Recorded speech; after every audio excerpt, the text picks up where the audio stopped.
Alrighty, so it's the last week of this detox thing, and it's honestly crazy. It's been a journey in the making, and hopefully, you guys have learned something so far along the journey.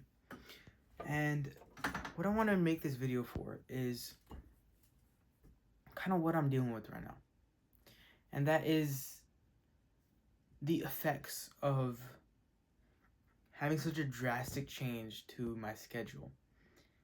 Now, usually, I always say this in these videos, I'm the type of guy that loves to spread out my dopamine in the week. Very little every single day instead of like big chunks on the weekends, for example. And this challenge has done almost exactly the opposite of that. And what my body has kind of been doing, what my brain has rather been doing, actually, is craving different sources of dopamine. Obviously, now that this big change has happened, I've kind of resorted more to pushing off my dopamine to the weekends.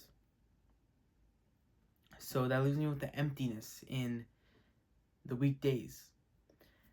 And a good part of this is that I've kind of started to crave dopamine in the weekdays, but I've been able to transfer this sort of to good dopamine a lot of the time. For example, I've been playing volleyball in practice for tryouts in like a month or so, and I've generally been having fun. I've been improving and whatnot. I've been using my time in the weekdays for that, the weekends as well, and obviously that's a good thing. However, this has also been leading to some bad things, some very bad things in my opinion, and the biggest one is, I would say, is diet.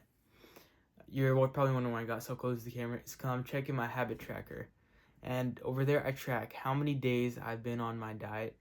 And in the last week or so, a little bit over a week, let's say 8 days, I've only been on my diet for half of that.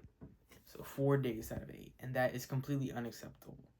It's better, actually, than past months because I've had some weeks where I've just really struggled with diet. So this overall is better, but I still need it to be even better than that. Because I'm not gonna lie, I ate like shit today. I ate friggin' like 3 slices of pizza. I feel like shit right now. Yesterday, I ate like some tacos. The day before that, also some tacos. And the day before that too, like, geez. But the first 2 days of that weren't terrible, but nevertheless, I still count it as not good. And especially when prepping for something like that I consider this important, such as volleyball, I need this to be pristine. So then comes the thought that, what if I extend this challenge one more week, where I can refine all these little details and make it more perfect? For example, I can lock in on my diet until then, because obviously the challenge ends this Friday.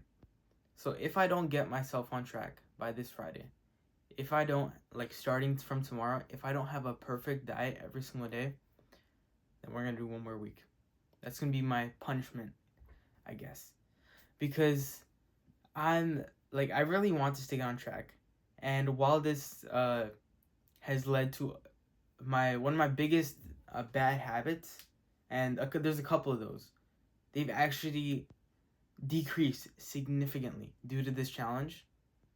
I've had some other problems pop up, and one of them is diet, because a lot of my dopamine cravings coming from this emptiness I have during the weekdays has gone towards that food craving. So I will lock in my studying, I will lock in work, whatever, but at the end of the day, I have this emptiness, and I have to kind of fill that void with food. I don't want that to happen. And you might be wondering, okay, well, if you take away another source of dopamine, then isn't it just going to transfer somewhere else? Yes, you're right. But I'm going to replace that food craving with a workout.